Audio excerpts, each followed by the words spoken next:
Buenos días, bienvenidos, bienvenidas. Bienvenidos a esta conmemoración especial del eclipse, el dragón y la primavera 2024 en la cultura y filosofía originaria china y mexicana.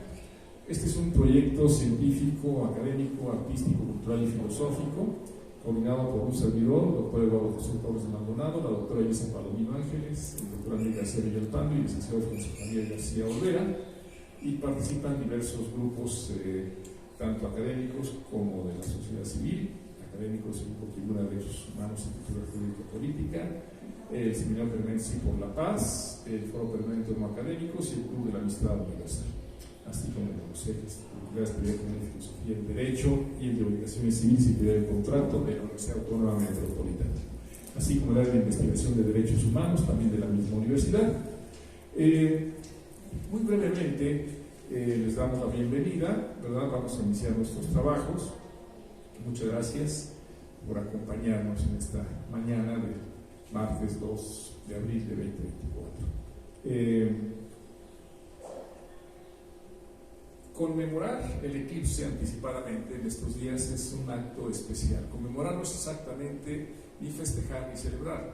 Conmemorar es un acto más solemne, más formal, más significativo, más profundo.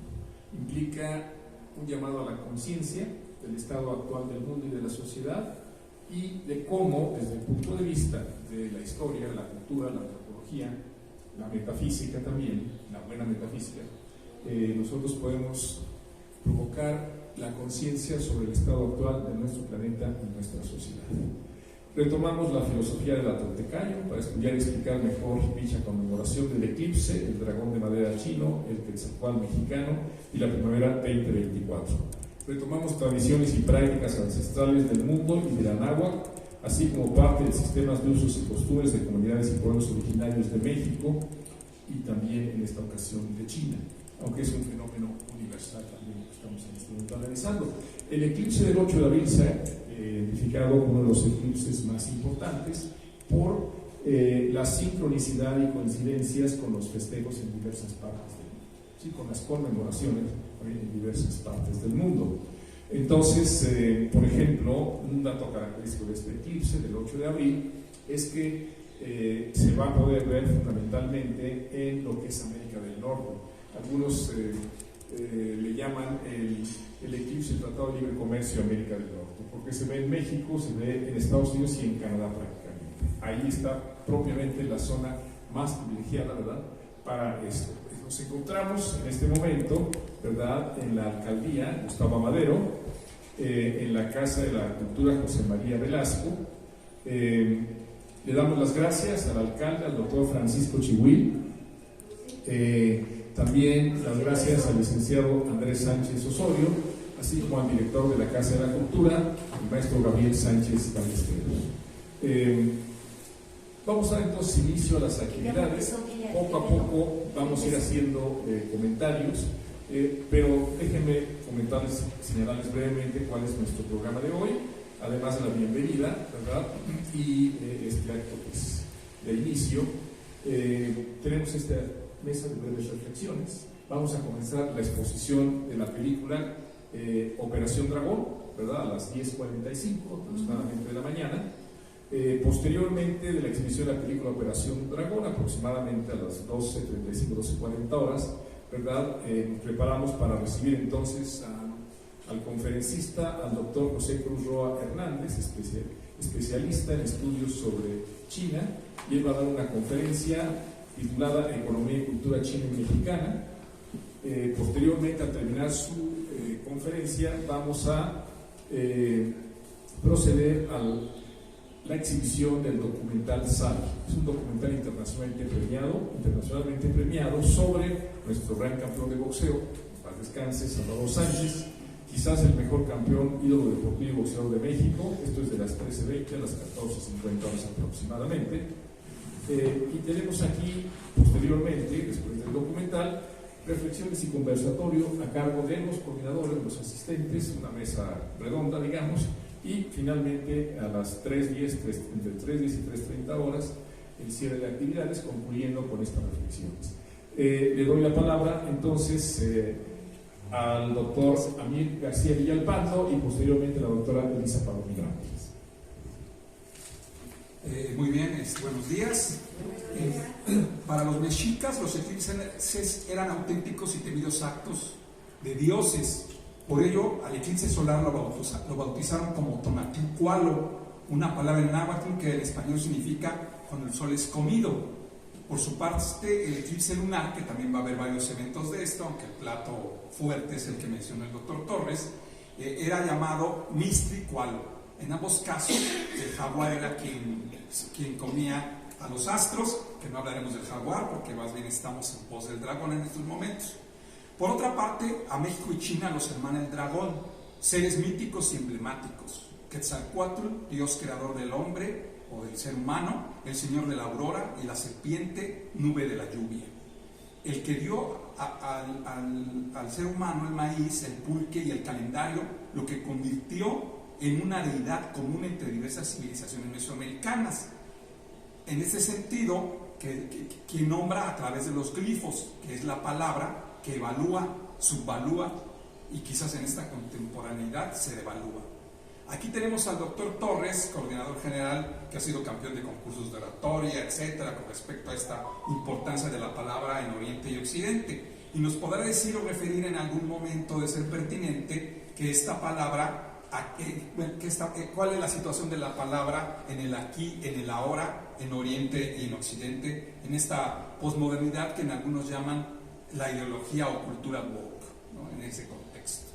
Sirva este evento para tender puentes como rieles en las que podamos entendernos paralelamente entre Quetzalcóatl y el dragón, ahora que están tan de moda los trenes, para buscar lo común como humanidad y puentes de entendimiento en las relaciones culturales, políticas y económicas, como nos lo hará ver a las 12:40 el doctor Roa, el cual nos ampliará en estos tópicos con respecto a la cultura, la política y las relaciones México-China.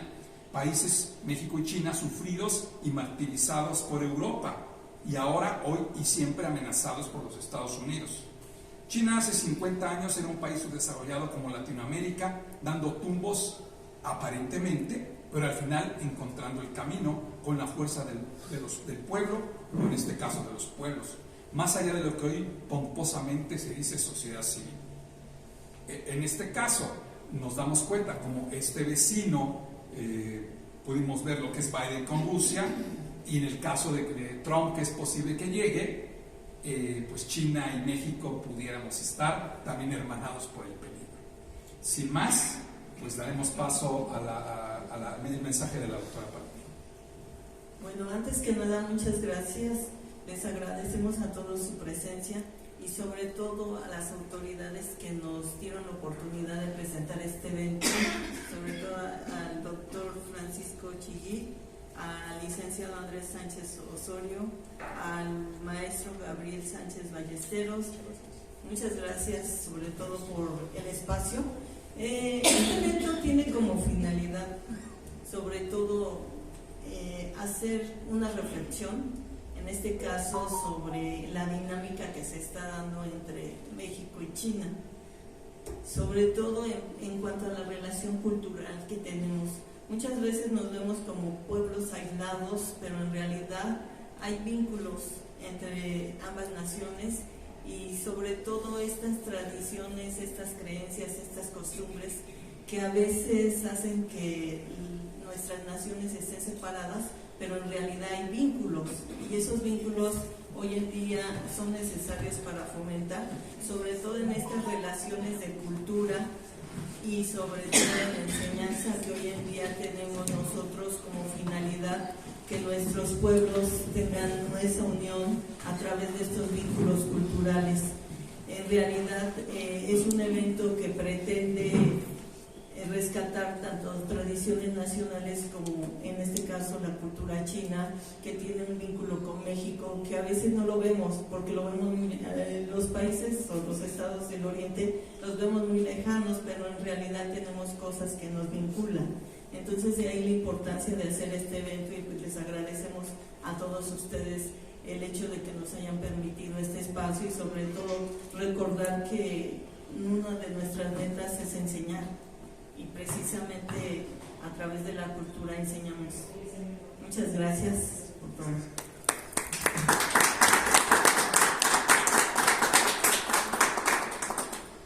Bien, muchas gracias por las muy interesantes reflexiones del doctor Amir García Villalpando, de la doctora Elisa Ángeles. Nuevamente gracias a las autoridades institucionales de Gustavo Madero, de la Casa de la Cultura. Muchas gracias al director, al mentor, el maestro Gabriel Sánchez Ballesteros. Es muy importante abrir estos espacios de reflexión, que la ciencia y la cultura venga a la sociedad. Ahorita estamos grabando y la idea es que eso también pueda difundirse en las redes. Entonces, salir de las aulas, salir de los currículos académicos, de los laboratorios científicos es muy importante. Ahora las redes nos permiten también socializar con mucha mayor amplitud y profundidad y alcance, ¿verdad?, nuestro trabajo académico, científico, cultural, artístico, ¿verdad? Y esto pues es muy relevante. Enfatizamos también en esta conmemoración los usos y costumbres de pueblos originarios de México y China, pero también de todo el mundo, y estamos incluyendo también como pueblos originarios y comunidades originarias a los afromexicanos. Tendremos mañana la participación del grupo El Negro Son, aproximadamente 45 minutos, donde ellos estarán también recordando, tocando para nosotros, interpretando sones afromexicanos, algo muy interesante. Este grupo se ha destacado por esta labor también, y bueno, vienen desde Puebla para estar con nosotros. Justo hoy en la mañana estaba en diálogo con ellos a las 9 de la mañana, y bueno, pudimos ya compartir, está confirmado. También viene mañana el grupo Incali, un grupo de danzantes anahuacas, que van a presentar danzas indígenas de acuerdo con los usos y costumbres originarios del Anáhuac, ¿verdad? Danzas para Tonatiuh, el sol, para la luna, para el eclipse, la primavera, ¿verdad? Y vamos a tener entonces esta oportunidad de aquí en los muy bonitos exteriores, patios exteriores de aquí de la Casa de la Cultura José María Velasco, que ellos puedan interpretar también sus danzas. Están confirmados. Hoy también a las entre 9:30 y 9:45 estaba conversando con ellos. Todo está confirmado, estamos muy bien. Entonces vamos muy bien con el programa. Muchas gracias también, decíamos, al alcalde, al doctor Francisco Chihuy. Muchas gracias al licenciado Andrés Sánchez Osorio, y también gracias a su apertura, a su pulso, a su también espíritu universitario. Andrés es abogado y economista egresado de la Universidad Autónoma Mexicana, del mismo departamento de economía del que es también maestro nuestro querido amigo el doctor Francisco Chihuy. Somos vecinos, estamos a un lado del departamento de Derecho, a un lado del departamento de Economía, y estamos hablando de décadas en esto. Así que nos da mucho gusto también Clara Brugada es también egresada de Economía, y Julia, muchas gracias Julia por tu apoyo, muchas gracias, muy gentil. Gracias. Y Miguel, a Fer, ¿dónde está Fer? Ay, Fer, muchas gracias por todo el apoyo técnico. A su esposa les damos un aplauso, por favor. Sí, como nos lo hacen. También el licenciado Francisco García. Y el licenciado Francisco García, que es co-coordinador del licenciado Francisco García, y además director técnico también. Y muchas gracias, muy, muy gentil por su apoyo. No se hubiera podido hacer esto sin el apoyo de ustedes. Mil gracias, y vamos a ir dando reflexiones, introducciones, invitaciones también a que participemos durante 2 días en mesas redondas. No queremos dar toda la información ahorita, solamente un pequeño punto de reflexión. En México y en China se han dado grandes deportistas, grandes guerreros, grandes héroes que son arquetipos de todo el mundo. El día de hoy estamos conmemorando el mensaje, la lección, el camino del héroe de una persona que es un gran personaje a la vez, Bruce Lee. Bruce Lee rompió el arquetipo de prejuicio y discriminación contra los chinos, no solamente en Estados Unidos, sino también en el mundo. Cuando él proyecta su película Operación Dragón, vamos a comentar también esto más adelante, los chinos eran vistos con un dejo de condescendencia por el imperialismo occidental que había pues arrasado con la cultura tradicional china. Y Bruce Lee representa el nuevo arquetipo del héroe chino, ¿verdad?, que resalta la belleza, la estética, el valor originario de la cultura china. Y es lo que vamos a ver en la película Operación Dragón. Dato importante, Operación Dragón fue financiado con $850,000 solamente. Es un presupuesto bajísimo, pero pudo recaudar más de 20 veces su valor casi inmediatamente cuando fue exhibida. Es la película de culto, la película clásica de artes marciales, y de ahí se generó toda una cultura también de admiración de los grandes valores chinos, artísticos, culturales, deportivos. Sí, porque además la filosofía china está presente en todos y cada una de las acciones y movimientos de Bruce Lee. Lo podemos ver más adelante, pero los movimientos en Kung Fu y en Tai Chi tienen que ver con reflexiones y acciones y aplicaciones filosóficas. Lo veremos más adelante, ¿sí? Por lo pronto, los invitamos a que podamos ver en este momento la proyección de la película Operación Dragón, ¿verdad? Y posteriormente viene el doctor José Cruz Roa, especialista en China y México, y nos va a dar una conferencia sobre economía y cultura en China, y después pasamos a proyectar el documental de Salvador Sánchez, el gran guerrero mexicano. Hoy se dice que Salvador Sánchez fue tan grande y es tan grande y tan influyente en la juventud como lo fue Mohamed Ali. Vamos entonces.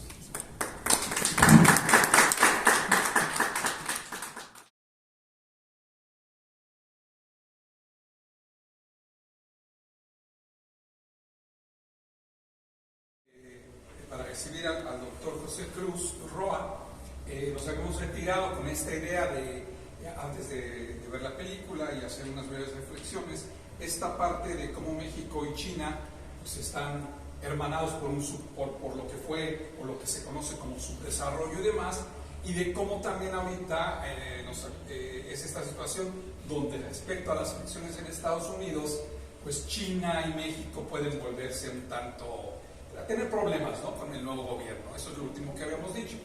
Entonces, hay situaciones relacionadas en el caso de América Latina con este pensamiento del socialismo del siglo XXI, y como China tiene una especie de capitalismo del siglo XXI. Precisamente nos damos cuenta cómo Estados Unidos se vuelve proteccionista del año 2017 al año 2020, y China se vuelve el apologista y el mejor alumno, hablando de esta relación de maestros discípulos orientales, se vuelve el apologista o el más competitivo y vocero del libre comercio, ¿no? Y bueno, esta idea de volver a hacer a Estados Unidos grande otra vez a través del proteccionismo, y China expandiendo su comercio en ese sentido. Y bueno, esto nos hace ver, y algo que hermana relacionado con la película, precisamente con esta idea de los magnates, la concentración de la riqueza, el magnate que va a gobernar Estados Unidos, o el magnate que pudimos ver precisamente en una película en la que pudimos ver cuando se hace esta película en 1973, bueno, se acababa de lanzar 2 años antes la guerra contra las drogas que encabezó Richard Nixon. Entonces no es gratuito que hayan decidido grabar esta película. Sabemos que el cine es un arte, que los artistas han tenido a lo largo de la historia esta imaginación, esta sensibilidad para poder captar el espíritu de una época, y en este caso plasmar en una película que es ficticia y demás, pero que ya hacía ver el gran poder desplegado en este caso de los magnates de la droga, que en aquel entonces era mucho más oculto. Este era un magnate que estaba en una isla y que estaba entre el comercio formal e informal, era casi un secreto. Ahora pues sabemos, 50 años después, pues han tenido tanto poder que han obtenido también un protagonismo y un cinismo, ¿no? Y bueno, la violencia y demás que nos toca más de este lado en ese sentido. Entonces podemos ver precisamente algunas cuestiones. Se lanzaba la lucha contra las drogas en el 71, el Bretton Woods se acababa de agotar, que era este modelo, este sistema financiero, y que 2 años después, aparte de esta película, tenemos una crisis del petróleo, tenemos una crisis de las materias primas, toda proporción guardada, algunas similitudes por diferentes razones, como las que estamos viviendo en ese entonces. algo que sucedió también fue la visita de Richard Nixon a China, al grado de que hay una ópera que se llama Nixon en China, que tiene, no sé si la han visto, que bueno, tiene una serie de experimentaciones vocales. Vamos a decir, toda proporción guardada sería un equivalente de esta película en cuanto a la innovación y en cuanto a lo que aportó en ese sentido. Entonces nos dice la película, nos dice que es un experto de artes marciales, que es reclutado, etc. Y precisamente podemos ver cómo en el siglo XIX hubo dos guerras del opio, y en estas guerras del opio pues China llevó la peor parte. Por una parte no podemos hacer apología del consumo de las drogas ni mucho menos, pero tampoco sería válido, ahora con la mirada histórica en aquel entonces, de culpa. O sea, tenemos que Gran Bretaña pues se enriqueció con este vicio chino, pero ellos tenían sus propios vicios. O sea, es esta parte donde está lo colectivo, lo imperial y lo individual, ¿no? Y que se está viviendo ahorita en Estados Unidos con respecto del fentanilo, y esta idea de también donde se está echando la culpa a China y se está echando la culpa a México de esta industria, donde cada quien tenemos que ver, bueno, hacernos responsables de nuestra parte, sea el consumo individual o como países, ¿no? ¿Qué papel juega México, qué papel juega China? Y no echarle la culpa a un solo país, y mucho menos pues amenazar a un país con ser invadido, ¿no? Entonces, en ese sentido, ¿cómo se estaba cocinando esa guerra de las drogas? Como si en la Unión Soviética no hubiera problemas, pero algo ha de haber pasado, nos podrá decir, y algo nos comentará el doctor Roa, que hubo en esa estabilidad en esos años 70, que hubo que generar un nuevo enemigo, cuando en los años 80, bueno, viene la URSS en Afganistán y vienen otros sovietazos y otras cuestiones, ¿no? Entonces, bueno, para terminar, esta cuestión de quienes sacan raja económica, como el caso de las guerras del opio, el imperio británico, como yo le llamo, o en este caso pues es una especie de venganza, entre comillas, hacia Occidente. Son procesos industriales, son procesos históricos, pero también hay un elemento humano que puede ser la cuestión de la venganza.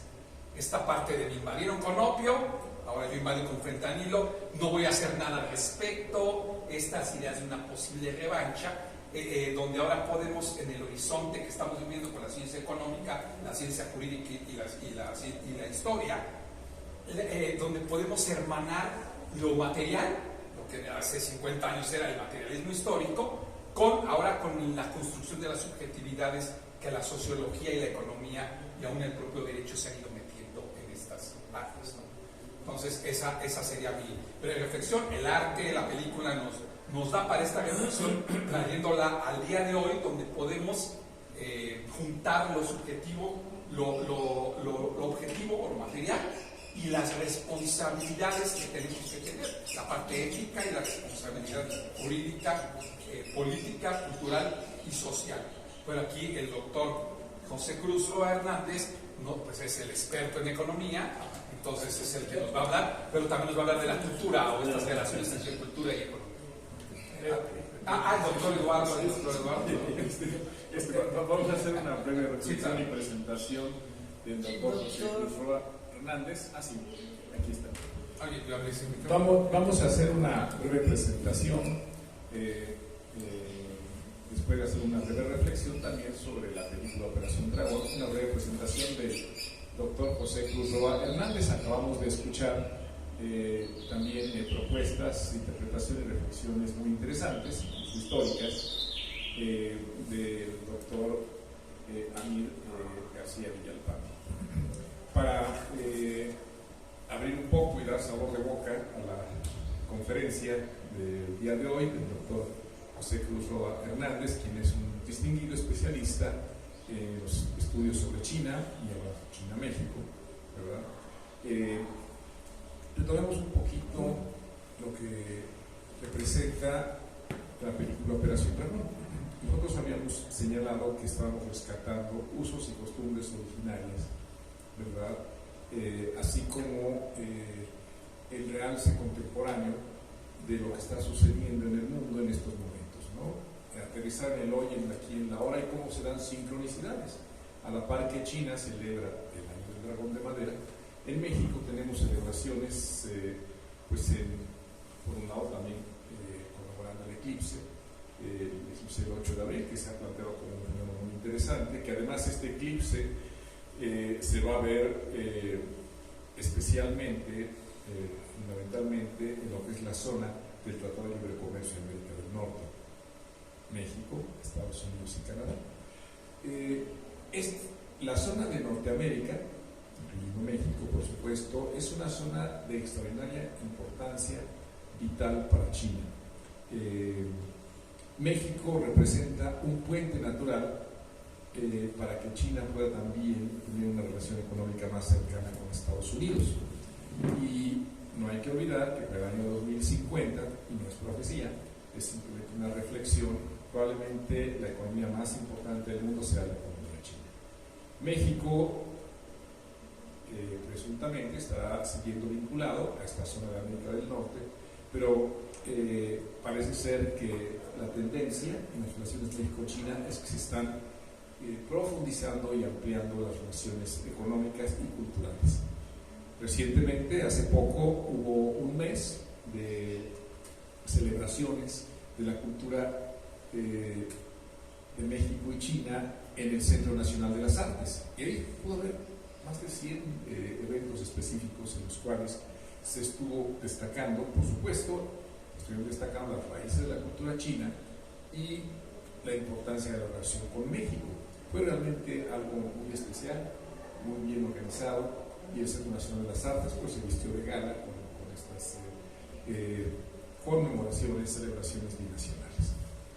Operación Dragón, que representa una película de culto clásica de las artes marciales, en realidad el florecimiento de las artes marciales en el mundo se da a partir de esta película. Bruce Lee se convierte en un héroe ya no solamente nacional ni asiático para China, sino asiático, sino también se convierte en un arquetipo del héroe chino a nivel mundial. Si analizamos desde el punto de vista económico la película Operación Dragón, es una de las películas más exitosas de todos los tiempos y con una de las menores inversiones. No sabemos cuántas veces se habrá reproducido la película Operación Dragón en el mundo, cuántas regalías habrá dejado, pero es una de las películas más exitosas de toda la industria fílmica mundial. Y lo que es muy interesante es que también se abrió todo un mercado de este tipo de películas para no solo China, sino para Asia. El cine es una de las grandes industrias, ¿verdad? En estos momentos está prosperando, y ahora con la virtualización todavía más. ¿Sí? Varios países asiáticos están participando también en toda una revolución digital, virtual, cinematográfica.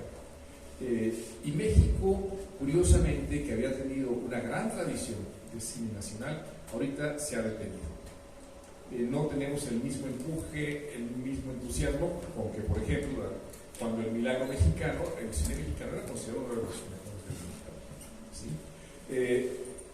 Ahora creo que la industria fílmica mexicana necesita un nuevo impulso y necesita renacer y transformarse. Hay una cosa también muy importante, ya el doctor Amir García Villalpando daba algunas reflexiones, ¿verdad?, sobre este punto de cómo surge la película, en qué contexto histórico, cuáles son las políticas, ¿verdad?, que se están llevando a cabo en ese entonces. Pero si nosotros tomáramos Operación Dragón hoy en día y lo quisiéramos aplicar pues no quiero decir que, bueno, hay una mentira cuando se dice que todo México es territorio Telcel, pero sí se puede decir que todo México es territorio ya de la industria de la criminalidad organizada, de las diferentes industrias de la criminalidad organizada, y que Operación Dragón podría estar pasando en cualquier pequeño pueblo o cualquier isla de México. Y digo México, pero podría decir otros países de América Latina o de Asia, o incluso podríamos hablar de también algunos espacios europeos, ¿no? Hoy en día Europa tiene una profunda preocupación porque los cárteles mexicanos están invirtiendo ampliamente pues en el narcotráfico y en la distribución de drogas y en el desarrollo de mafias que están controlando este mercado. Operación Dragón debe ser vista también como una película cuasi futurista en la cual está planteando qué podría pasar de continuar la industria del narcotráfico y de la producción de drogas, producción clandestina de drogas, sí, en diferentes países, no solamente México. México no está contemplado en la película Operación Dragón, están hablando de una isla precisamente lejana, ¿verdad?, en Asia, pero esta película podría aplicarse a cualquier estado de México, prácticamente. Pensemos en Guerrero, pensemos en Oaxaca, pensemos en Michoacán, pensemos en Veracruz, pensemos en Guanajuato, pensemos en cualquier estado de la frontera norte, o incluso Chiapas está teniendo grandes problemas. No podemos dejar de lado Quintana Roo, con el empuje y desarrollo turístico que está teniendo ahorita, que es un hiperdesarrollo, que está abriendo las puertas también muy ampliamente a la criminalidad organizada. Y aquí lo que se está observando, vamos a ver el caso mexicano, es que el Estado está siendo rebasado por las organizaciones criminales. Y no solo rebasado, sino desafiado. Por eso se habla de un Estado de cohecho, un Estado fracasado, un Estado que ya no logra cumplir con la principal función básica, que es la función de seguridad. Pero esto no tiene que ver con este sexenio. Esto estamos hablando de 40 años atrás, al menos, ¿sí? Efectivamente es producto del neoliberalismo y es uno de los grandes desafíos, quizás el más grande desafío para el desarrollo económico integral en México, pero también es el más grande desafío para la gobernabilidad. Entonces, Operación Dragón es una película de política cuasi futurista, y nosotros podríamos estar hablando de Operación Dragón en cualquier provincia de Michoacán, decíamos, en cualquier provincia de Guerrero, y estaríamos pensando que esta película podría aplicarse concretamente. Pero a nosotros nos interesaba el arquetipo del héroe que presenta Bruce Lee. Un héroe que defiende los valores tradicionales, la cultura tradicional china, los valores familiares, un héroe con ética, con decencia, con honestidad, que trata de preservar lo más valioso de la cultura china, en donde las artes marciales, el deporte, la cultura, el arte, pasan a ser una forma de trascendencia mundial. No se ha dimensionado todavía adecuadamente la figura de Bruce Lee. Y también aquí vale la pena hacer una reflexión desde el punto de vista de las artes marciales. Lo haremos también más adelante, después de ver el documental de Salvador Sánchez. Pero cada uno de los movimientos que se realizan, de las batallas, de los combates que se significan en Operación Dragón, provienen efectivamente de movimientos marciales, de técnicas marciales muy cuidadosas, muy bien aplicadas. Y no hay que olvidar que realmente, aunque hubo guionistas para Operación Dragón, el principal escritor, guionista y el que hizo todas las coreografías de las peleas, de los combates, incluso la revisión de la misma narrativa principal, fue Bruce Lee. No hay que olvidar que Bruce Lee además representa a uno de los más grandes filósofos de todos los tiempos. Poca gente sabe que Bruce Lee estudió filosofía en California y que fue además uno de los más profundos filósofos con mayor teoría y práctica, y que su filosofía aplicada a las artes marciales representó un cambio de 360 grados, ¿verdad?, en los campos deportivos, culturales, artísticos y cinematográficos. Pocas veces se llega a contemplar a Bruce Lee como un gran intelectual, como un gran maestro filósofo que en sus escuelas enseñaba una filosofía teórico-práctica que además era muy útil para la vida. Hay que escuchar a Bruce Lee con sus reflexiones filosóficas que provienen pues de la sabiduría milenaria, ¿verdad?, de Asia y de China. En fin, esto es solamente para dar un contexto y para recibir con mucho gusto. Está con nosotros pues el doctor José Cruz Roa Hernández. El doctor José Cruz Roa Hernández es un distinguido académico. Él ha sido también académico del Instituto Politécnico Nacional, ha ocupado varios cargos también en ese sentido, en el mundo académico.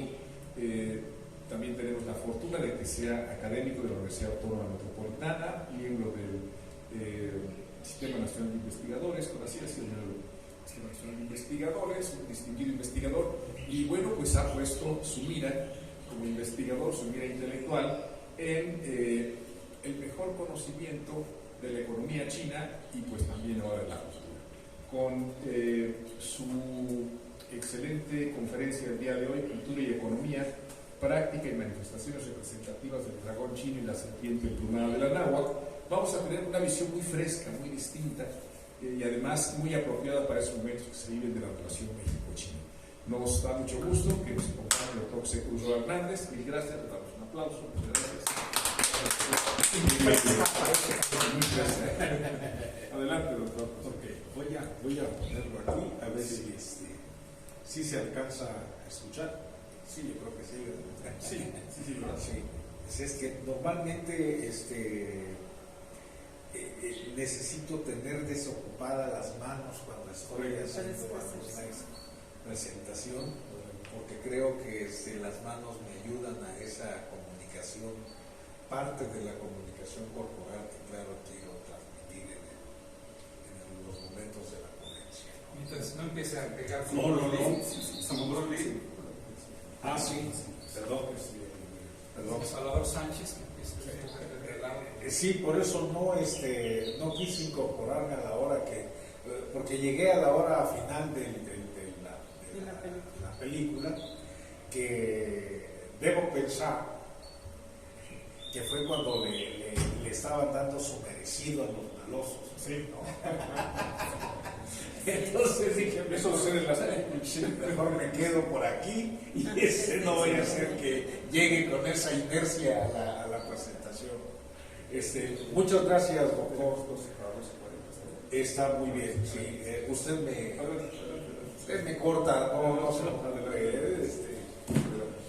bienvenido. Sí, gracias Eduardo, y gracias a todos ustedes por esta invitación. Qué lástima que no pudo haber sido en las instalaciones del Alma Mater, porque creo que hubiese habido una mejor interacción, ¿no? entre todos. Y pues básicamente, pues esto es conocimiento, ¿no? Es conocimiento y pues los que nos dedicamos a la búsqueda del conocimiento, pues todo lo que implique conocimiento es ampliamente aceptado. Buenas tardes.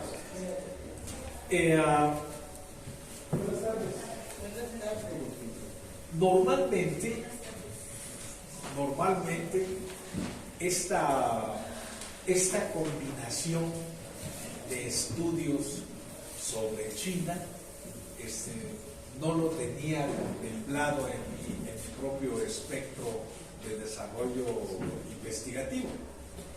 ¿No? Me he concentrado desde el año 2004 a estudiar el desenvolvimiento de China, pero desde la perspectiva económica. Yo en lo personal tenía esa cosquilla de que el sistema de producción socialista que yo, cuando fui más joven y más bello todavía, enarbolé en algún momento. ¿Sí? Yo traía en la bolsa trasera de mi jeans las 5 tesis de Mao. En el camión yo venía leyendo las 5 tesis de Mao. Escribía horrible, o la traducción estaba horrible, pero de alguna manera yo tenía el interés de saber por qué toda mi generación en ese tiempo anhelábamos o queríamos conocer qué era el socialismo, qué era el comunismo. Y algunos que todavía eran más irresponsables, incluso los hay hoy todavía en el pleno siglo XXI, desconocen qué significa ser socialista o qué significa ser comunista, ¿no? Lo que yo llegué a entender después de ese tiempo fue que mi razonamiento me llevó a que yo no quería perder mi libertad.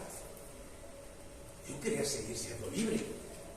Quería seguir haciendo todo lo que yo quería, emprender todo lo que yo quería, y no necesitaba a nadie que me regulara en ese sentido de la expresión personal, de las expresiones intelectuales, no.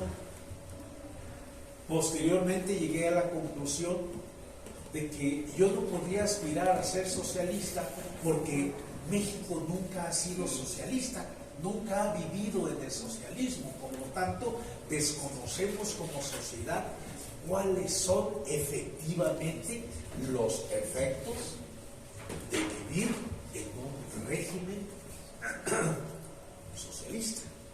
Dije, yo soy capitalista porque siempre he vivido en el capitalismo, nací, crecí y me desarrollé en el contexto del capitalismo. Que tuviese que la propia inercia de mi formación profesional me llevara a analizar todos los aspectos que nos presenta la vida en función de la ciencia, pues eso es muy diferente. Por eso decía, el conocimiento es vasto, es incalculable, es impredecible, es enigmático. El día que el doctor me invitó, el doctor Torres me invitó a este tema, dije, caray, pues yo de cultura china no sé mucho, no he investigado mucho sobre cultura china, y mucho menos compararla con la cultura de México, con la cultura mexica, con la cultura de Tenochtitlan. Dije, bueno, este es un reto, y déjenme decirles que me siento ampliamente satisfecho y muy refrescado, como decía el doctor, porque me llevó a conocer otra faceta, tanto de China como de México.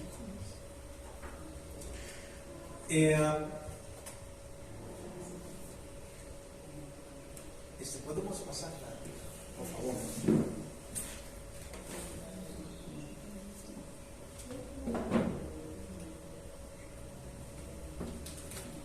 La palabra China se usa los chinos tienen un libro que hace las veces de la Sagrada Biblia en el mundo occidental. Y debe tener otros más, pero yo consulté uno que se llama el libro de las mutaciones. En Chile, los chinos lo conocen como el I Ching. Entonces, la palabra china que se usa en este documento significa sublime, significa a la letra cabeza de origen o grande.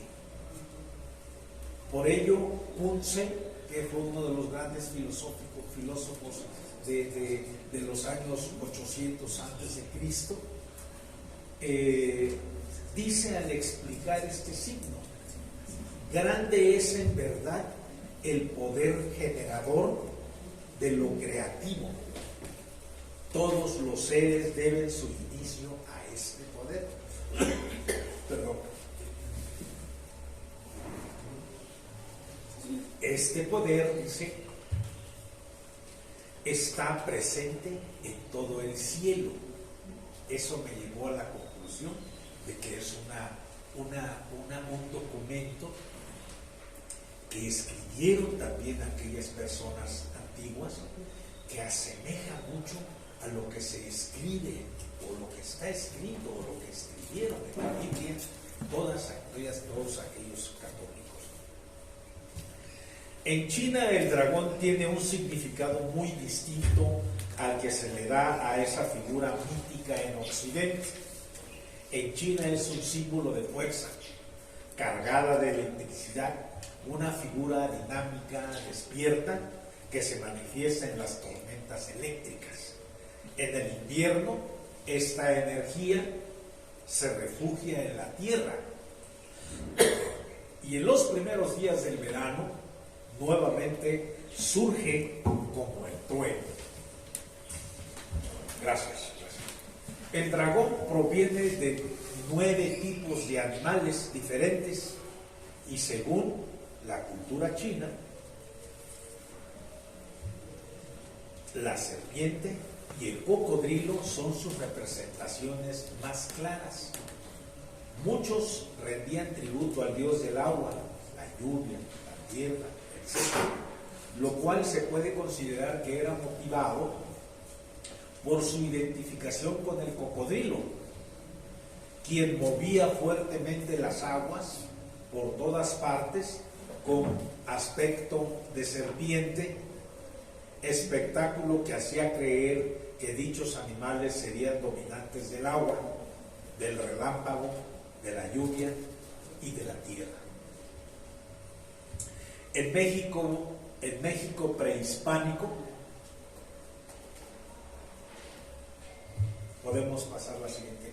En México prehispánico, la serpiente ocupaba un lugar sumamente destacado en su arte, su simbología y su cultura. Además, era también uno de los animales totémicos. El rendimiento de su culto debió de haber existido 500 o 1000 años antes de Cristo. El dragón y el ave fénix se han considerado el símbolo de la nación china, mientras que la serpiente y el águila se han convertido en el emblema de la nación mexicana. Esta simbología es la que representa el concepto de dualidad, concepto que poseían los antiguos chinos y mexicanos. Es decir, de este concepto se originaron muchos otros que se han manifestado a lo largo del desarrollo de ambas culturas. Por eso se afirma que la cultura antigua china es una cultura de dragón y fénix, con el dragón como principal, y la cultura prehispánica de México es una cultura de serpiente y águila, incluyendo Quetzalcóatl y colibrí, con la serpiente como más influyente, ya que la serpiente es juzgada como el eje de varias culturas de diferentes razas en diferentes países y medios geográficos, y posee un carácter de universalidad dentro del antiguo mundo de América. Otra coincidencia entre el dragón y la serpiente se refleja en sus relaciones con los ancestros y dioses. En la historia antigua de China y México, las personas más importantes no fueron descritos como hombres prehistóricos, sino también como seres divinos. Wang Di, el emperador amarillo, es considerado el primer antepasado de la nación china. Por lo tanto, los chinos se autonombran hijos y nietos de la nación, hijos y nietos de Wang Di o descendientes del dragón. Según libros antiguos, este emperador no se falleció en su vejez, sino que fue llevado al cielo por un dragón amarillo, identificándose así con él, transformado en un ser mítico. Pasamos a la siguiente, por favor. En México prehispánico, según Fray Bernardino de Sahagún, Quetzalcóatl era el rey de Toyán, que constituye el personaje central de la historia mesoamericana. lo cual motivó a que hasta el final del imperio los gobernadores de la metrópoli se autoconsideraban sucesores de Quetzalcóatl. En palabras de Alan MacDonald, no precisamente el de las hamburguesas, en una vasta cantidad de cosmogonías abunda la figura del dragón, primigenio que habita el caos antes de la creación, mismo que es transformado para dar nacimiento al cosmos. En México, esta criatura primordial está representada por Zipactli, criatura que es clave para la formación del cosmos, para los pueblos nahuas y mayas, en una de las más fascinantes criaturas mitológicas. Zipactli es representado en los códices con la cabeza o el cuerpo de un monstruo acuático que asemeja a un cocodrilo, con la particularidad de carecer de mandíbula o de mandíbula inferior. De acuerdo con la leyenda náhuatl, Tezcatlipoca y Quetzalcóatl, instruidos por la pareja de dioses creadores, Omiticutli y Omezicáhuatl, la deidad real por excelencia, fueron encargados para crear el cielo, el agua y la tierra, a partir de derrotar a Zipactli. La criatura era la tierra que caminaba sobre las aguas primigenias, sacrificando Tezcatlipoca una de sus piernas para atraer al monstruo. Los dioses desmembraron y crearon el cielo y la tierra. De su cabello y de su piel hicieron las plantas, de sus ojos los pozos, fuentes y cuevas pequeñas, de su boca las cavernas, de donde surgen ríos, y de su nariz valles y montañas. De su cuerpo se crearon los cielos e infiernos, y de sus extremidades los puntos cardinales. Parafraseando a Rodrigo Solares, los conquistadores criollos, independientes y revolucionarios del siglo XX, hablando de México, mantuvieron viva la llama legendaria de Quetzalcóatl a través de los siglos. Dejaron así su impronta personal en las distintas versiones del mito prehispánico que aún se acumulan y bordan en el extremo de los días actuales. Colonizados por Cortés, evangelizados en la forma de Santo Tomás de Manipur, caudillo como Madero, promesas de modernidad y justicia social desde la arenga de Luis Echeverría, pasando por todos los demás, incluso hasta López Obrador. Quetzalcóatl se ha adaptado al relato histórico. Si ustedes se acuerdan, el día que tomó posesión como presidente de esta nación, se le entregó el bastón de mando, y en la cabeza del bastón de mando está Quetzalcóatl. Siempre de alguna manera ha estado presente en esta acción. Pasamos la otra, por favor. Bien, esa es la parte histórica, la parte cultural de estas dos naciones, sus semejanzas. Me gustó, como les decía, bueno, esta ya es la parte que normalmente trabajo. A China, en la época moderna, se le llegó a considerar después de los 70 como el país de desarrollo tardío, ¿Por qué? Porque China se integró al mundo después de todos. De 1949 a 1976, el triunfo de la revolución comunista hasta la muerte de Mao Zedong, los saldos de este periodo, casi 26 años, dejan un Estado completamente descarrilado, con grandes debilidades estructurales, bajos niveles de educación. El único que leía era Mao Zedong. No permitía que nadie más fuera a la escuela. Todos tenían que ir al campo. De ahí aquella famosa revolución cultural, cuando mandó a todos los profesores al campo. Hay una película muy interesante que exhibían antes en el Canal 11, bueno, en el anterior Canal 11, porque hoy no creo que lo pasen hoy, que habla justamente sobre esa parte de la revolución cultural, donde un maestro se llevó en su maleta de contrabando muchos libros, y en las noches con una velita y ponía su sábana y seguía leyendo, seguía estudiando. Por supuesto, altos índices de pobreza y un aislamiento total con el mundo.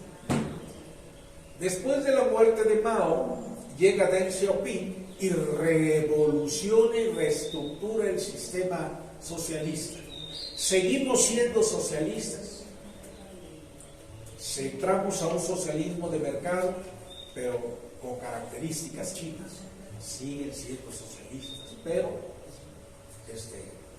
él les dijo: hagámonos ricos todos los chinos, y es lo que son hoy.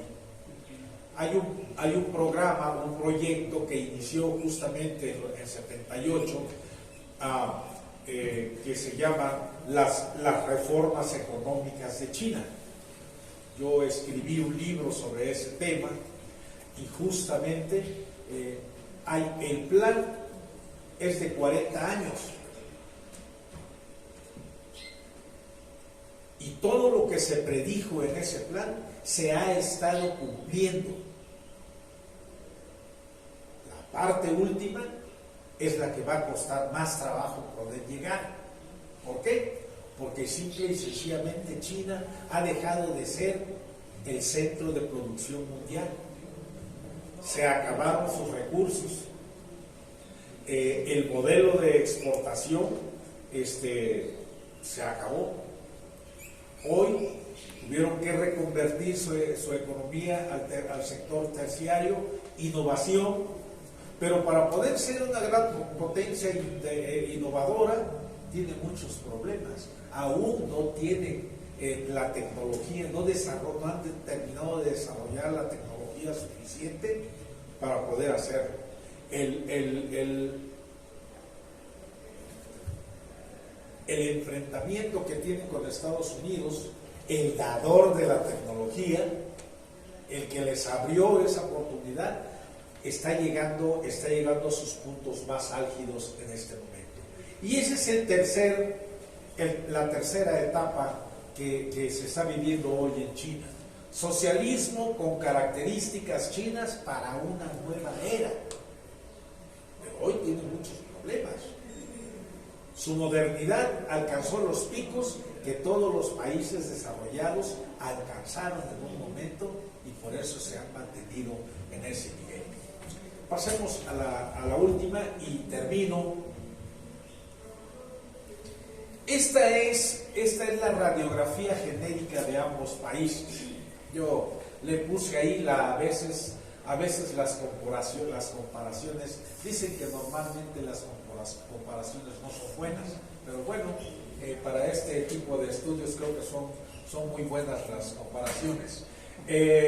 México ha logrado hasta 2021 tener un producto personal bruto, o sea, un ingreso personal bruto de $10,045 al año, lo que lo lleva a un ranking del 58, de la posición 58 de 133. En cambio, China tiene un PIB per cápita de $12,617 al año, pero está rankeado en el lugar 18 de los 133. Tiene una proyección de crecimiento de 5.8% al 2031. 2031 ya está aquí a la vuelta de la esquina. México está promoviendo un crecimiento de 3.08 al 2031. Entonces, aquí la paradoja justamente es decir, un país que emergió tardíamente ha logrado superar a todo el mundo.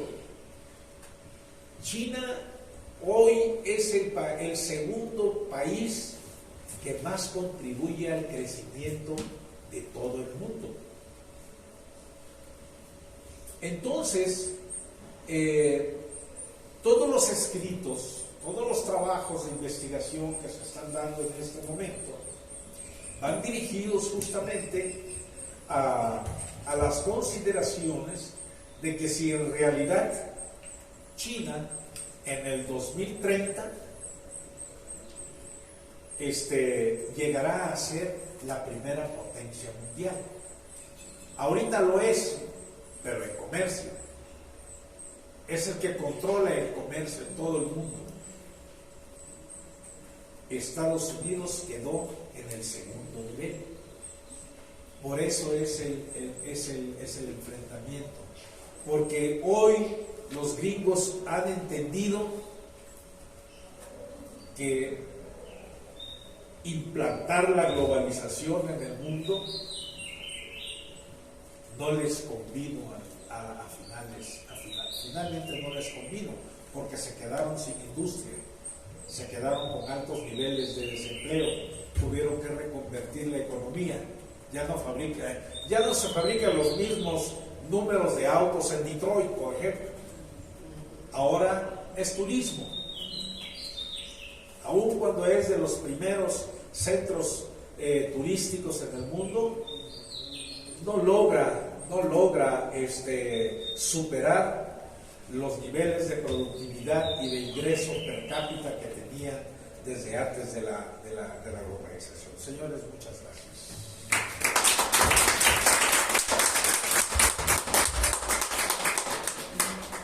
Una excelente conferencia del doctor José Cruz Roa Hernández, y además perfectamente aplicable a esta conmemoración del eclipse, el dragón de madera, Quetzalcóatl y la primavera.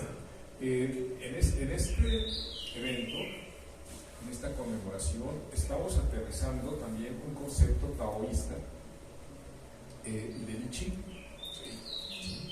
y también de la sabiduría de la Toltecayo, de los toltecas, la magia del hoy, aquí y ahora.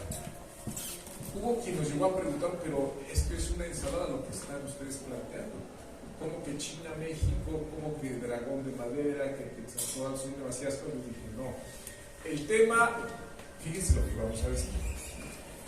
El tema aquí es que nosotros hemos sido deformados por una educación tecnócrata que no está considerando el valor del tiempo presente en el hoy, en el aquí, en el ahora. ¿Qué es lo que está sucediendo en el mundo en este momento? ¿Qué es lo que está pasando conforme nos estamos acercando al 8 de abril? Bueno, ustedes van a poder ir viendo cómo todo el mundo al acercarse el 8 de abril va a empezar inmediatamente a poner su atención en lo que está sucediendo. Este eclipse del 8 de abril es muy importante, y además decíamos, es el eclipse del Tratado de Libre Comercio de América del Norte. Solo se va a ver en México, en Estados Unidos y en Canadá. Premios de la naturaleza. ¿Qué significa eso desde el punto de vista de la filosofía, de la psicología trascendente? Hay que abordar el campo de las sincronicidades. La naturaleza y la sociedad están vinculadas.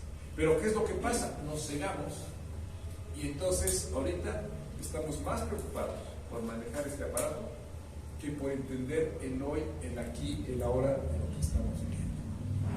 Hay grandes transformaciones en la naturaleza. Piensen en el momento en que el mundo se paró por el COVID, por la epidemia, la pandemia del COVID-19.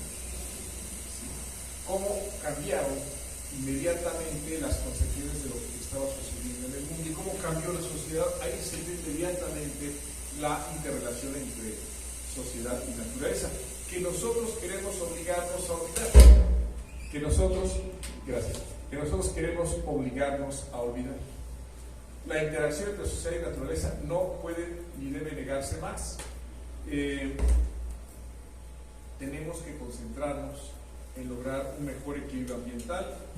El mundo está en este momento a las puertas de una tercera guerra mundial y con la posibilidad de uso de armamento nuclear.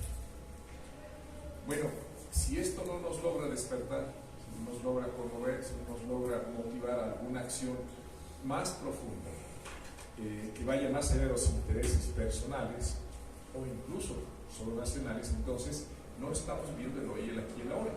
¿Sí? Este evento, esta conmemoración, está llamando al hoy, al aquí y al ahora. ¿Qué está sucediendo en el mundo actualmente? Pero para esto, ¿cómo vamos a entender los frutos y las flores si no estudiamos las raíces? Tao Te Ching, I Ching, la Toltecayo, la sabiduría de los toltecas. ¿Sí? Para entender a un pueblo, estudia sus raíces y entonces tendrás la capacidad de entender y degustar sus flores y sus frutos. China entendió el mensaje a tiempo y entonces por eso está creciendo tan formidablemente, pero también con grandes promesas. En México no estamos rescatando nuestras culturas, nuestros usos y costumbres tradicionales como deberíamos. Todavía no, todavía nos falta. Entonces también por eso esta conmemoración quiere llamar la atención sobre eso. Mañana vamos a tener también al grupo del Negro Son, que trae sones afromexicanos. Yo quisiera, dado que está aquí pues un gran economista y además de jurista, también pedirle una intervención al licenciado Andrés, por favor. Andrés Accesorio, por favor, adelante. Buenas tardes a todos y todas, al profesor, doctor Cruz, doctor Eduardo, doctor García y a la maestra que también se encuentra aquí presente y a Francisco. Pues a nombre de la alcaldía nos da mucho gusto que estén con nosotros. Sabemos que es muy importante el tema de rescatar las raíces culturales. Acá las raíces nos generan identidad y nos dan la energía suficiente para poder consolidar nuestros objetivos como país. Y estaba viendo el razonamiento que hacen de la serpiente emplumada con el tema de los dragones. Hay mucha similitud y eso es algo muy importante. Entonces mañana también tenemos música afrodescendiente. Viene el Negro Son. Es algo muy bonito porque nosotros aquí, actualmente todavía hay discriminación para grupos afrodescendientes que llegaron a las costas de Guerrero, a las costas de Veracruz, y son grupos que están luchando por sus derechos humanos. Y qué bueno que tenemos la oportunidad que con los maestros de aquí, de colegas de la Universidad Metropolitana, podamos realizar este tipo de actividades aquí en la alcaldía. Y pues nos da mucho gusto estar aquí con ustedes. Tenemos 1000 tareas, pero aquí estamos. Y muchas gracias por la invitación y que tengan buen día. Y disfrutar el documental de Salvador Sánchez. El documental de Salvador Sánchez, me estaba platicando el doctor Eduardo, es una similitud muy importante con lo que hizo Bruce Lee en China, ¿verdad? Entonces hay que ver ese video porque también desconocemos nuestras raíces también deportivas y que también nos generan identidad, ¿verdad? Entonces hay que verlo, ¿sale? Gracias. Muchas gracias a la alcaldía, al doctor Chiguil al licenciado Andrés Sánchez Osorio, ¿verdad? Al director de la Casa de la Cultura, también a Gabriel, a Fer, que no vemos a su esposa, que muchas gracias, le damos un aplauso por favor, a Francisco, ¿verdad? También a todos, muchas gracias, a los conferencistas, al doctor Roa, a co-coordinadores, la doctora Elisa Palomino, el doctor Amir García Villalpando también, pero en verdad estamos muy agradecidos porque Andrés nos permite abrir las puertas de la alcaldía para tener comunicación con la sociedad. No saben ustedes qué importante es que la universidad salga hacia la sociedad. Es que es importantísimo tender estos puentes y generar conciencias, reflexiones, conocimientos compartidos. Yo no sé si tú puedes quedarte a la exposición del documental Salvador Sánchez. ¿Tú quieres que retirarte? Ok. Entonces vamos a abrir, si les parece, una reflexión conjunta de 5 o 6 minutos. ¿Les parece bien? Dado el tiempo que tenemos, para hacer, si le parece, doctora Elisa, doctor Amir, 2 minutos cada uno y un servidor. ¿Está bien? 6 minutos, por favor. Si alguien quiere intervenir y decir formar alguna pregunta, alguna opinión, es bienvenido, está abierto. Doctor Amir, 2 minutos, muchas gracias, tomamos. No tuve micrófono, 15 veces y he salido todo lo que dije al principio. Pero bueno, aquí caben varias cosas, precisamente lo que está enmarcada la ponencia y las expresiones del doctor Eduardo Torres, esta cuestión del hoy, aquí, ahora, con la importancia que tiene, que nos invita a no meternos en el teléfono. Sin embargo, también puede haber derivas cuando se tiene un eterno presente. Eso puede llegar a ser suicida. También hay cuestiones dentro del capitalismo que plantean ese tipo de actitudes en el sentido de la intensidad de la explotación de la mano de trabajo. Entonces, o inclusive cuestiones que no tengan que ver con el trabajo, como lo son las derivas del fentanilo. No hay un mañana, hay un eterno presente, donde solo hay un presentismo grosero, donde suceden las cosas, donde nos acaban de decir que la basílica va a ser convertida en museo por la doctora Claudia Sheinbaum Pardo dentro del fake news. Como el fake news, el eterno presente nos puede llevar a ser agastrados por las fake news. Entonces, si no agarramos esta filosofía profunda de la que habla el doctor Torres y de repente la descafeinamos, podemos quedarnos un tanto huérfanos en ese sentido. Otra cuestión relacionada con la idea de libertad con la cual inició el doctor José Cruz, sobre esta idea de leer el libro de Mao con una mala traducción, etcétera, y aspirar a la libertad, que sabemos que es un gran valor. Sin embargo, la libertad puede ser también un espejismo. También la libertad puede significar cualquier cantidad de cosas. También es estar conscientes, en este caso, de regresando a México, de nuestra mexicanidad, en el sentido de que México no ha podido ser un país liberal porque no somos individualistas. No hemos podido ser un país socialista en sentido soviético, porque hay varios socialismos, no hemos en sentido marxista o en sentido soviético, porque no somos colectivistas, como en el caso de los chinos. Los chinos no tienen el concepto de individuo que tenemos nosotros. Ellos piensan en la colectividad y por eso trascienden generaciones y una serie de cuestiones. En el caso nos dice Pérez Reverte, en el Islam, pues es la relación con Dios. Entonces, si vamos a ser democráticos, ¿qué tipo de democracia? Como bien dice China, socialismo con características chinas. Nosotros, ¿qué vamos a hacer con el nearshoring? Evidentemente un capitalismo, pero tiene que ser un capitalismo con características mexicanas. Yo haría la pregunta, porque también me tienen la bronca de decir, ¿cuál de las características mexicanas? Nos dice Alberto Betancourt, el director del observatorio del G20 de la UNAM, sobre esta idea de qué manera se va a aprovechar, y esto nos va a poder dar quizás una retroalimentación el doctor Roa, cómo vamos a aprovechar el nearshoring, esta cuestión de nos vamos a hacer más dependientes, generaremos un nuevo milagro mexicano, pero para que generemos un milagro mexicano tal vez tengamos que hacerlo a la mexicana, independientemente de que nos cueste un poco de trabajo dentro de la pluralidad mexicana y de la posmodernidad mexicana, saber qué es eso de la mexicanidad, que es un poquito lo que estamos tratando de hacer con este evento, ¿no? Con este tendido de puentes entre México y China, ¿no? A veces volteamos a ver en un espejo, en este caso no como el espejo de la película, ¿verdad? Donde empezamos a romper los espejos, sino en un espejo con esta similitud entre la serpiente y el dragón. Doctora Elisa Palomino, por favor.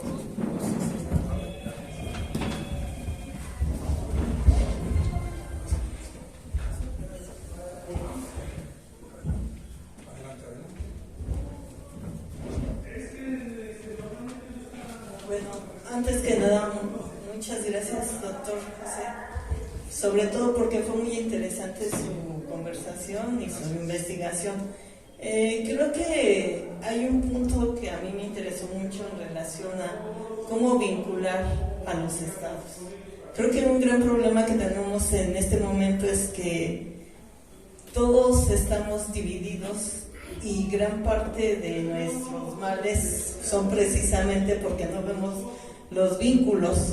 Y ahorita usted demostró prácticamente los vínculos que tenemos, ¿no? En relación a cómo nuestras culturas son muy semejantes, iguales, pero desgraciadamente nos vemos totalmente diferentes. Creo que un gran factor que ha influido sobre todo en estos tiempos es que nos hemos dedicado más al comercio y hemos olvidado la parte cultural. La cultura la dejamos a un lado. La cultura es lo último. Las relaciones políticas, las relaciones económicas son las que están ahora sí que en boga. Y el comercio es lo primero. Hemos visto el fracaso de la globalización y también hemos visto cómo ha empezado a crecer China, que a pesar, como usted dice, tiene una economía, pero esa economía está basada en que no tienes que quitar tus grandes valores, ahí están plasmados, y aquí a veces buscamos primero el lucro y nos olvidamos de lo demás.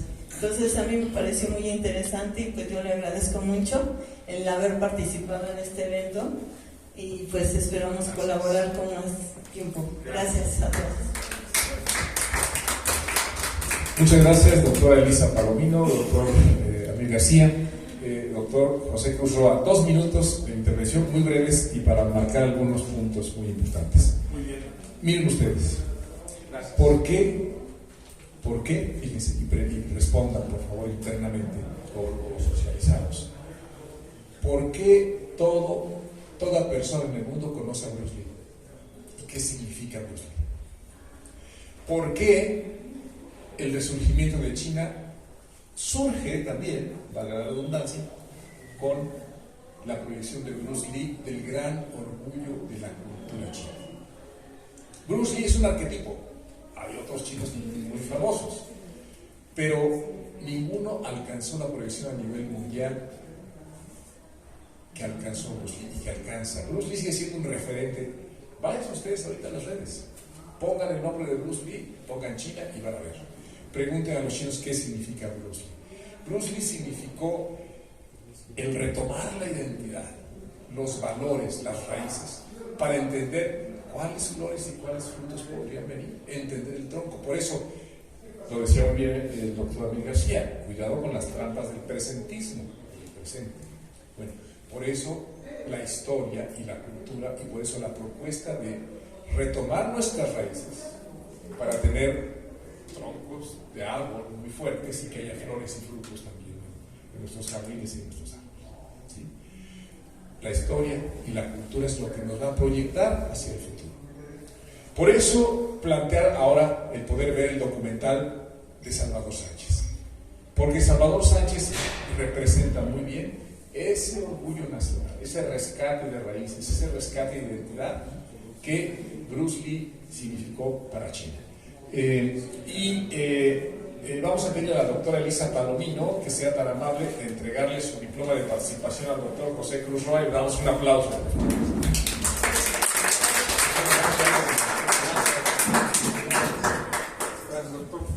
Pues estimado Pepe, fue una magnífica conferencia, muy atinada, muy inteligente y perfectamente marcada en lo que es esta conmemoración. Muchísimas gracias, muchísimas gracias. Ahora los invitamos, si les parece bien, miren, ojalá se den el tiempo y ojalá nos ayuden a invitar más gente para mañana también, porque lo que estamos haciendo aquí es realmente relevante para México y para el mundo. necesitamos un poquito más de difusión, sí, pero aquí lo importante es que hagamos el ejercicio y nos demos un poquito de tiempo, porque yo les voy a decir una cosa, miren, China no sería el país que es ahora sin Bruce Lee. Y si México no reconoce a tiempo a arquetipos, a héroes como Salvador Sánchez, tampoco tenemos pasos firmes hacia el futuro. Y esto lo vamos a explicar un poquito más adelante hoy y lo vamos a retomar mañana. Entonces, yo los invitaría a que ahorita pasemos a la proyección del documental Salvador Sánchez y luego una breve mesa redonda, y con esto concluiríamos los trabajos del día de hoy. Mil gracias, doctor José Cruz Roa. Gracias. Además, vamos a cargarlo en hombros entre todos. Arriesgas y tirarlo.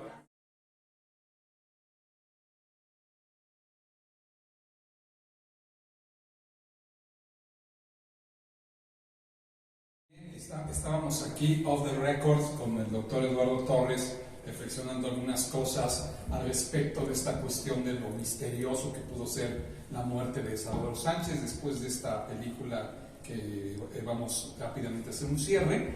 En ese sentido, bueno, en algún primer momento, viendo la película y donde mencionan una posible conspiración, pues en un primer momento, pues yo lo que pensé fue que no había por una parte un móvil y que por otra parte, pues siempre los padres, la madre en este caso, siempre va a tener una negación con respecto a que el hijo pudiera tener algún grado de culpa, ¿no? Fue mi primera impresión, pero aquí off the record con el doctor Torres nos menciona, y sí, bueno, simplemente hizo, ¿cuál sería el móvil? Pues el cochino dinero, ¿no? Él ahorita nos dirá al respecto. Yo, bueno, pues obviamente diré de este mexiquense ilustre, bueno, se había mencionado en una primera versión que era un Din Alpine el que tenía, que era un coche que estaba de moda, pero era un Porsche, ¿no? Y que una persona puede, un joven de su edad y todo, puede en un momento dado tomarse unas copas, o puede uno correr en el Porsche. Yo tuve un accidente a los 23 años ahí en Atizapán, fui a dar al canal y tomado, ¿no? Entonces aquí yo lo digo como algo personal, como algo que puede suceder. Claro, el doctor Torres nos da más elementos y entonces ya, por ejemplo, yo, esta experiencia personal y respecto a Aguilar Sincer, al embajador de México en la ONU, tuvo una muerte similar, siendo mucho más grande de edad, con más experiencia, pero a lo que te puede llevar, en este caso, la arrogancia del cargo de la familia Aguilar Sincer, y tienes un Mercedes-Benz y se te ocurre treparlo a 200 kilómetros por hora. Parecía algo plausible en este caso, las carreteras de la época, pero aquí el doctor nos da más elementos. Este tipo de muertes que son inexplicables, uno podría decir en el caso, obviamente, en el caso de la princesa Diana la estaban persiguiendo, en el caso de Aguilar Sincer era una recta, pero vas a 200 kilómetros por hora, eso se vuelve algo crítico en ese sentido. Entonces, bueno, también en el caso mismo que se pudo ver en la película, es como a los 13 años deja sus estudios de secundaria, como suelen hacer algunos boxeadores, y estas cuestiones de cómo algunos padres se encargan o se dedican que sus hijos traten de estudiar algo. El mismo caso del Canelo Álvarez estudió hasta segundo de secundaria, lo cual sería también un ejemplo que nos dejó de lo que no hay que hacer. Los padres tienen que estar preocupados más en esta época, con 40 años de diferencia, esta cuestión de la diferencia que puede ser un estudio para el asunto de no andar manejando a 200 kilómetros, pero bueno, también, o no depender de un manager, de un abogado que maneje tu fortuna. Quizás también por su baja escolaridad te vuelves un tanto dependiente en ese sentido. Bueno, su vida quedó truncada a los 23 años, como podemos ver, y tenemos así algunas tragedias mexicanas, como la del poeta Manuel Acuña. Bueno, él se suicidó a los 24 años, ¿no? Pero ¿a qué me lleva esto? Antes de cerrar, me queda por ahí 1 minuto con 20 segundos, esta parte de vidas truncas, esta idea que es polémica de hablar del mejor boxeador, siempre a través se dice que una vez que te has muerto, la haces para el resto de tu vida. A veces ese algo que, bueno, el boxeador, Salvador Sánchez era grande. Yo digo, con la cantidad de boxeadores que hay, o con la cantidad de poetas que hay, estar entre los 5 mejores, o estar entre los 2 mejores, o entre los 3 mejores, ya es una gran cosa.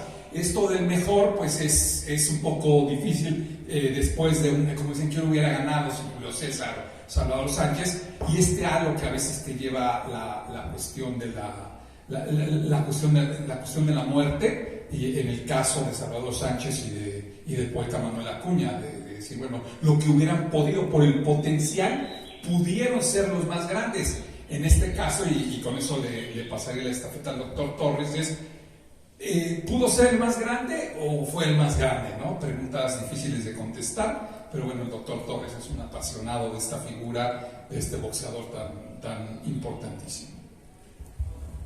Muchas gracias, doctor Amiel García Villalpando. Gracias al colega Francisco, que está en los controles, también co-coordinador de esta conmemoración, ¿verdad?, que estamos realizando, a la doctora Elisa Palomino. Estamos teniendo un excelente día y compartiendo reflexiones sobre lo que se ha venido presentando. Algunas reflexiones sobre Salvador Sánchez, retomando lo que planteaba el doctor Amiel García. Salvador Sánchez podría estar sentado en este momento en nuestra mesa. Piensen en esto, ubiquenlo así. Salvador Sánchez era un año, un mes mayor que yo. Pertenecíamos más o menos a la misma generación. Yo he sido estudioso de las artes marciales, diferentes manifestaciones, aunque nunca he practicado boxeo. Pero he sido estudioso de las artes marciales.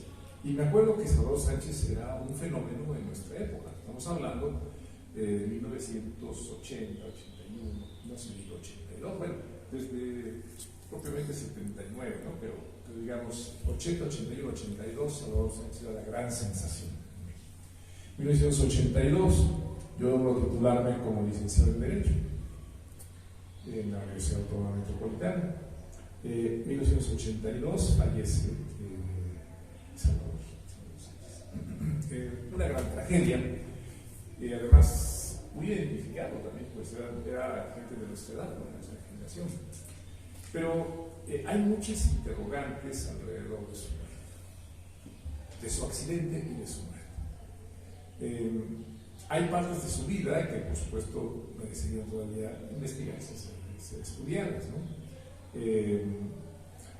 Los que son críticos de Salvador Sánchez dicen que pues no era tan ejemplar como se señala, porque pues le gustaban las mujeres, que tenía varias mujeres. Bueno, en realidad, si estudiamos su vida, es la vida de un mexicano normal de aquella época, ¿sí? Y siempre fue muy decente y muy respetuoso. Era uno de los deportistas más disciplinados que yo he conocido, que he estudiado.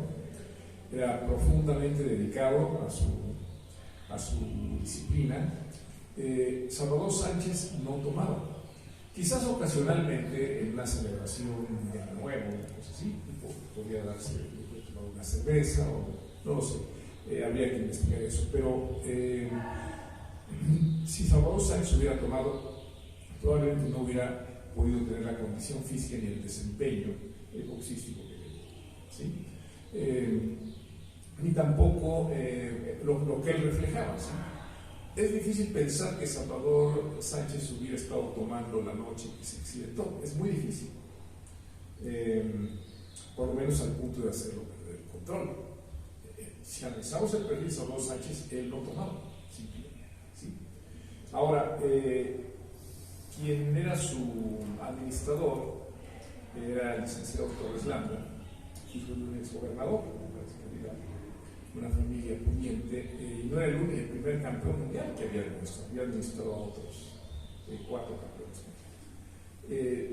Lo que él administraba de Salvador Sánchez, tengo entendido por lo que he venido revisando, podía haber rebasado la suma de los $10 millones.